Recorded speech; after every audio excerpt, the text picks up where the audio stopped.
الشيطان الرجيم بسم الله الرحمن الرحيم وما أرسلناك إلا رحمة للعالمين وقال تعالى لقد كان لكم في رسول الله أسوة حسنة صدق الله العظيم۔ بڑی خوشی کا موقع ہے کہ اس وقت ایک ساتھ ہمارے اسٹیج پر اور مجمع میں ایسی شخصیات اور نامی گرامی حضرات موجود ہیں کہ جن کا تعلق ایڈمنسٹریشن سے بھی ہے، بیوروکریٹ سے بھی ہے، پولیٹکس اور سیاست سے بھی ہے، اسی طریقے سے سماج سیوا سے بھی ان کا تعلق ہے، اور ان سب کو یہاں پر جمع کرنے والی ذات جو ہے وہ نبی پاک صلی اللہ علیہ وسلم کا وہ مبارک تذکرہ ہے جن کو سننے کے لیے اور سنانے کے لیے ہم سب یہاں پر جمع ہوئے ہیں۔ جہاں تک جناب محمد رسول اللہ صلی اللہ علیہ وسلم کے اس دنیا میں آنے کی بات ہے، تھوڑا سا میں یہاں پر کریکشن کرتا ہوا چلوں۔ یہ بات طے ہے کہ اللہ کے نبی صلی اللہ علیہ وسلم اسی مہینے میں اسلامی اور ہجری تاریخ کے اعتبار سے ربیع الاول کے مہینے میں پیدا ہوئے، اس دنیا میں تشریف لائے، اور یہ بات بھی متعین ہے کہ آپ کے پیدا ہونے کا دن منڈے کا دن تھا، پیر کا دن تھا، جیسے کہ آج پیر کا دن ہے، لیکن ڈیٹ کون سی تھی، تاریخ کون سی تھی، اس کے بارے میں اسکالرز کے الگ الگ اوپینین ہے، الگ الگ رائے ہیں۔ تو بہرحال لیکن یہ بات طے ہے کہ پیر کے دن اور ربیع الاول کے مہینے میں جناب محمد رسول اللہ صلی اللہ علیہ وسلم اس دنیا میں تشریف لائے۔ ہم سب جانتے ہیں کہ اس ساری دنیا اور کائنات، آسمان اور زمین، چاند اور سورج کو پیدا کرنے والی ایک ذات ہے، ایک ہستی ہے، ایک خالق اور مالک ہے، جس کے سامنے ہر ایک اپنا سر جھکاتا ہے، چاہے وہ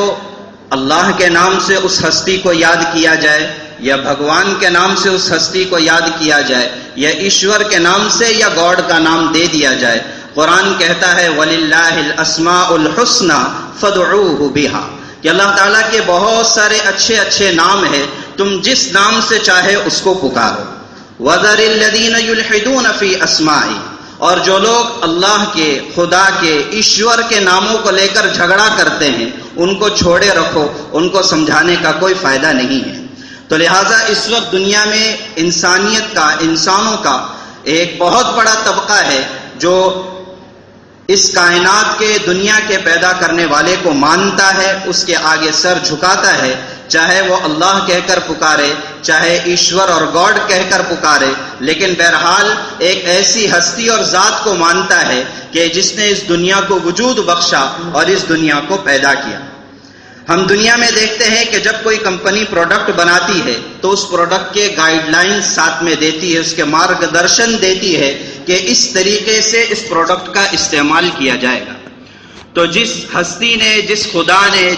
جس گاڈ نے اس کائنات کو بنایا، ان انسانوں کو بنایا، تو ان انسانوں کے مارگدرشن کے لیے اور گائیڈ لائن کے لیے اس نے بے شمار ہستیوں کو اس دنیا میں بھیجا، جنہوں نے آ کر انسانوں کو انسان بنانے کی کوشش کی، جنہوں نے انسانوں کو امن اور آشتی کا پیغام دیا، اور جنہوں نے آ کر اس رب اور اللہ اور خدا کے گائیڈ لائن کے حساب سے ان کا مارگدرشن کیا اور ان کو سمجھایا۔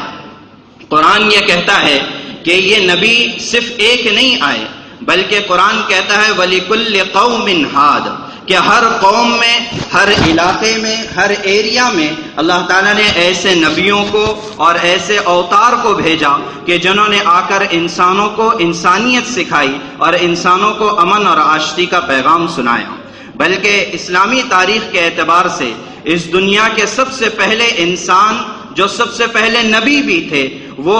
ان کو جو ہے یہاں پر اسی ہمارے بھارت دیش میں اور ہندوستان میں سب سے پہلے بھیجا گیا تھا۔ آج بھی ان کے نشانات غیر منقسم ہندوستان میں موجود ہے۔ تو قرآن کہتا ہے کہ ہم نے ہر قوم میں نبیوں کو بھیجا ہے، اوتار کو بھیجا ہے، جو آ کر انسانوں کو سکھاتے ہیں، سمجھاتے ہیں۔ چنانچہ اسی سنہری کڑی کی اور اسی سنہری مالا کی آخری کڑی جو تھی وہ جناب محمد الرسول اللہ صلی اللہ علیہ وسلم کی ذات تھی کہ ان کو کسی ایک ایریا کے لیے یا کسی ایک کمیونٹی کے لیے یا کسی ایک قوم کے لیے نہیں بھیجا گیا، بلکہ ان کو بھیجتے وقت کہا گیا وما ارسلناک الا رحمتا للعالمین، کہ ہم نے آپ کو تب پوری انسانیت کے لیے اور پورے مانوتا کے لیے رحمت بنا کر، امن اور آشتی کا پیغامبر بنا کر ہم نے آپ کو بھیجا ہے۔ اور صرف بھیجا ہی نہیں بلکہ اس رب نے، اس اللہ نے، اس خدا نے اور اس گاڈ اور ایشور نے ان کے بارے میں کہا کہ لقد کان لکم فی رسول اللہ اسوۃ حسنہ، کہ یہ جس مہان ہستی کو ہم بھیج رہے ہیں کہ ان میں یہ تمہارے لیے بہترین رول ماڈل ہے، بہترین ایگزامپل ہے اور بہترین نمونہ بنا کر ہم نے ان کو بھیجا ہے۔ ان کو جس اینگل سے دیکھا جائے اور جس طریقے سے دیکھا جائے وہاں پر آپ کو رہبری ملے گی، رہنمائی ملے گی، اور آدمی اور انہوں نے آ کر اس دنیا میں اعلان بھی اسی بات کا کیا، اسی طریقے کا کیا جس کو قرآن نے کہا ہے قل یا ایھا الناس انی رسول اللہ الیکم جمیعا، کہ اے تمام دنیا کے انسانوں، مخاطب کیا کسی ایک قوم کو نہیں، کسی ایک کمیونٹی یا ایریا کے لوگوں کو نہیں، بلکہ تمام انسانوں کو مخاطب کیا، جس میں عرب بھی آیا، عجم بھی آیا، جس میں یورپ کا رہنے والا بھی آیا اور جو ہے ایسٹ کا رہنے والا بھی آیا، ایشیا کا رہنے والا بھی آیا، افریقہ کا رہنے والا بھی آیا۔ ان سب کو مخاطب کر کر کہا ہے کہ انی رسول اللہ الیکم جمیعا، میں تم سب کے مارگ درشن کے لیے اور تمہاری گائیڈ لائن بتلانے کے لیے میں آیا ہوں۔ تو لہٰذا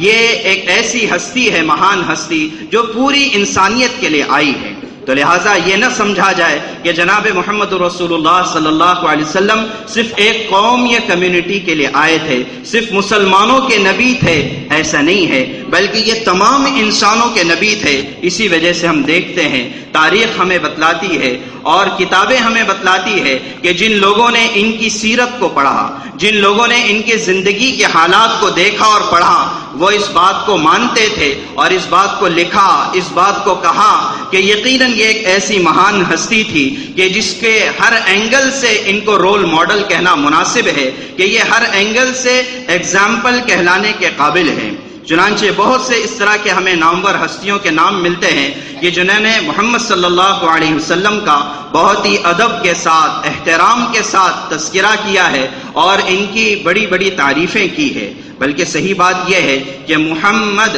یہ عربی زبان کا لفظ ہے، عربک لینگویج کا لفظ ہے، جس کے معنی ہی آتے ہیں جن کی بہت زیادہ تعریف کی جائے اس کو محمد کہا جاتا ہے۔ چنانچہ تاریخ اس بات پر گواہ ہے، دنیا اس بات کو مانتی ہے کہ جتنی تعریف ان ہستی کی گئی ہے ہر زبان میں اور ہر قوم میں، ہر معاشرے میں، اتنی پوری انسانیت میں کسی کی اتنی تعریف نہیں کی گئی۔ تو اس معنی کر یہ صحیح معنوں میں محمد کہلانے کے قابل تھے کہ سب سے زیادہ ان کی تعریف کی گئی۔ ان کی سیرت، جیسے کہ میں نے کہا کہ ان کی زندگی پوری کی پوری نمونہ ہے، لیکن دو تین خاص باتیں میں صرف آپ کے سامنے رکھنا چاہتا ہوں، اسی پر اپنی بات کو ختم بھی کروں گا کہ سب سے بڑی چیز جو ان کی تھی اور ان کی تعلیمات میں جو تھی وہ ہے امن اور انسانیت کا پیغام، کہ ان کی ساری زندگی اسی بات کے لیے تھی۔ چنانچہ یہ جو قرآن لے کر آئے، یہ جو پیغام لے کر آئے، گائیڈ لائن جو لے کر آئے، اس میں صاف طور سے یہ کہا گیا کہ کہ جو شخص کسی کو قتل کر دے، کسی کو نقصان پہنچا دے، کسی کی ہتیا کر دے، تو وہ ایک آدمی کی ہتیا نہیں ہے، بلکہ حقیقت میں یہ پورے مانوتا کی اور پوری انسانیت کی ہتیا ہے۔ اور ومن احیاھا فکأنما احیا الناس جمیعا، اور اگر کوئی کسی ایک کی جان بچا دے، کسی ایک کے جان کو بچانے کے لیے کوشش کر دے، تو حقیقت میں وہ پوری مانوتا کو اور پوری انسانیت کو بچانے والا ہے۔ یہ ان کا سب سے بڑا اور سب سے اہم پیغام تھا۔ چنانچہ یہی وہ پیغام کا اثر تھا، اور اسی طریقے سے یہی وہ پیغام کا اثر تھا کہ جس کی وجہ سے اسلام اور اسلام کا پیغام یہ ساری دنیا میں پھیل گیا۔ اس وقت کی موجودہ دنیا کے 100 سال کے اندر اندر پوری دنیا میں اس کا پیغام پھیل گیا۔ اور پھر جو ہے اس سلسلے میں خود بڑے بڑے مہان ہستیوں نے، خود گاندھی جی ہمارے بابا قوم جو ہے، انہوں نے اپنی کتاب ینگ انڈیا میں اس بات کا تذکرہ کیا کہ اسلام جو ہے یہ تلوار کی زور پر نہیں پھیلا ہے، بلکہ یہ جناب محمد الرسول اللہ صلی اللہ علیہ وسلم کے سادگی، انسانیت، امن اور ٹالرنس کی بنیاد پر پھیلا ہے۔ اس وقت ہمارے اندر ٹالرنس کی بہت زیادہ کمی ہے، حالانکہ اگر ہم سیرت کو اٹھا کر دیکھیں، محمد رسول اللہ صلی اللہ علیہ وسلم کی زندگی کو اٹھا کر دیکھیں تو ایک واقعہ ایسا ملتا ہے کہ ایک شخص انجانے میں، اسے پتہ نہیں تھا، انجانے میں مسجد میں آیا، مسجد جیسی پوتر جگہ میں، مقدس جگہ میں آیا اور وہاں پر آ کر اس نے گندگی کی۔ تو اس کا ریئیکشن تو ظاہر تھا کہ سب لوگ دوڑ پڑے اس کو مارنے کے لیے، اس کو پکڑنے کے لیے کہ اس نے ایسی مقدس اور پوتر اور پاک جگہ میں اس کو خراب کیا، گندا کیا۔ تو اللہ کے نبی صلی اللہ علیہ وسلم کا ٹالرنس تھا، یہ ٹالرنس تھا کہ انہوں نے کہا کہ نہیں اس کو جو ہے پریشان کرنے کی ضرورت نہیں ہے، یہ تو انجان تھا، ناواقف تھا، اسے نہیں پتا تھا کہ یہ پوتر جگہ ہے، تو لہٰذا اس نے جو کچھ گندگی کی ہے وہ پانی ڈال دو، لیکن اس کے ساتھ کوئی جو ہے انٹالرنس والا کوئی کام یا کوئی غلط کام اس کے ساتھ نہ کرنا، یہ ان کا پیغام تھا۔ اور اسی طریقے سے اسلام کے اسی پیغام کو سب نے سویکارا ہے، مانا ہے۔ بہت سارے اور بھی گاندھی جی کے علاوہ اور بھی بہت سارے لوگ ہیں، جیسے سوامی لکشمی شنکر آچاریہ، انہوں نے جو ہے محمد صلی اللہ علیہ وسلم کی زندگی پر ریسرچ کیا اور انہوں نے کہا کہ اگر اسلام کی صحیح تعلیمات کو جاننا ہے اور سمجھنا ہے تو آپ کو محمد صلی اللہ علیہ وسلم کی زندگی اور لائف کو پڑھنا ہوگا۔ انہوں نے دو بڑی اہم کتابیں لکھی ہے، ایک the history of Islamic terrorism اور ایک ہندی میں کتاب لکھی ہے اسلام آتنک یا آدرش۔ یہ واقعی ایسی کتاب ہے کہ جن کو پڑھنے کے بعد سمجھ میں آتا ہے کہ اسلام کی اصل تعلیمات کیا تھی۔ بہرحال تو سب سے بڑا پیغام اللہ کے نبی صلی اللہ علیہ وسلم کا تھا پیس کو پھیلانا، امن کو پھیلانا۔ اسی وجہ سے جو ہے ڈی سی شرما ایک بہت بڑے پروفیسر گزرے ہیں، انہوں نے اپنی کتاب دا پروفٹس آف ایسٹ میں یہ بات لکھی ہے کہ محمد صلی اللہ علیہ وسلم was nothing or less than a human being but he was a man with noble mission. ایک امن کا پیغام لے کر آئے تھے جنہوں نے ساری دنیا تک پہنچا دیا تھا۔ بس اخیر میں یہ کہ اللہ کے نبی صلی اللہ علیہ وسلم کے اندر وہ تمام خوبیاں تھیں جس کو آج انسانیت کو، جس کی آج سب سے زیادہ ضرورت ہے۔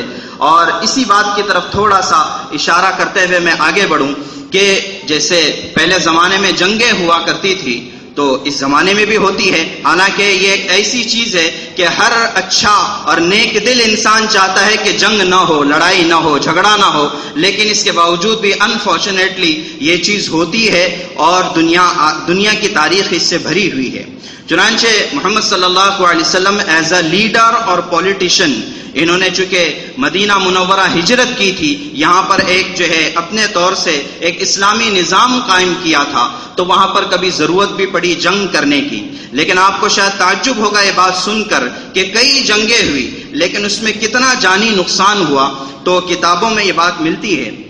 کہ تمام جنگوں کا ملا کر اور دونوں سائیڈ کے جانی اور مالی نقصان کا اگر اندازہ کیا جائے، یعنی دونوں طرف کے لڑنے والوں کا اگر جانی نقصان نکالا جائے تو ملتا ہے کہ صرف 1000 انسانوں کی جان گئی ہے۔ یقیناً ایک جان بھی بہت قیمتی ہے، لیکن اگر ہم دوسری جنگوں کی تاریخ اور ہسٹری اٹھا کر دیکھیں گے تو ہمیں پتہ چلے گا کہ ایک ایک جنگ میں لاکھوں لوگوں کی جان چلی جاتی ہے۔ تو یہ اس بات کا بہت بڑی دلیل ہے کہ اسلام اور اس کے پیغمبر جناب محمد رسول اللہ صلی اللہ علیہ وسلم یہ امن کو لے کر آئے تھے، انسانیت کو لے کر آئے تھے۔ اخیر میں بس میں ایک عبارت آپ کے سامنے پڑھنا چاہتا ہوں ڈاکٹر راما کرشن راؤ کی، کہ انہوں نے جناب محمد رسول اللہ صلی اللہ علیہ وسلم کے بارے میں ان کی زندگی کا خلاصہ ایک لکھا ہے کہ محمد صلی اللہ علیہ وسلم کی شخصیت ایسی جامع تھی کہ ایک طرف وہ رسول بھی تھے اور دوسری طرف وہ ایک قائد کی حیثیت سے، ایک لیڈر کی حیثیت سے بھی تھے۔ ایک طرف اگر وہ جنگجو تھے تو دوسری طرف وہ ایک کامیاب تاجر اور بزنس مین بھی تھے۔ ایک طرف جو ہے وہ مجدد اور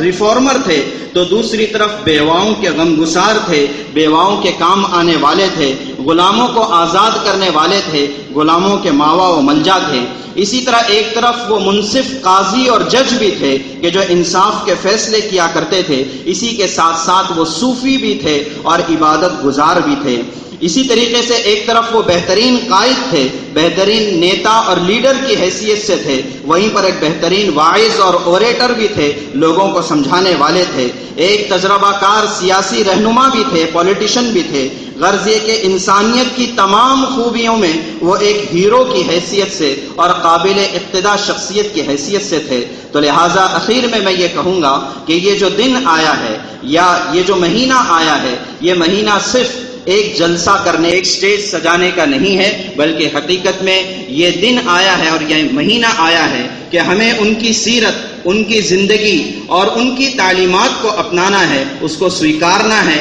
اور پھر یہ کہ ساری دنیا تک، اس لیے کہ ساری دنیا کے یہ سارے انسانوں کے نبی تھے، تو لہٰذا سارے انسانوں تک ان کے امن اور آشتی کے پیغام کو پھیلانا، یہی اصل سیرت النبی کا تقاضا ہے، اور یہی اصل جو ہے سب کی ذمہ داری ہے۔ جو جو ان کی سیرت کو جانتے ہیں، جو جو ان کے لائف سے واقف ہے، ان سب کی ذمہ داری ہے کہ اس امن اور آشتی کے پیغام کو ساری دنیا تک پھیلا دیں، اس لیے کہ آج دنیا سب سے زیادہ پریشان اسی بات کے لیے ہے، سب سے زیادہ دکھی اسی بات سے ہے کہ انسان نہ رہے۔ اللہ تبارک و تعالی ہم سب کو ان کی زندگیوں سے بہترین مارگ درشن لینے کی اور گائیڈ لائن لینے کی توفیق عطا فرمائے۔ وآخر دعوانا الحمدللہ۔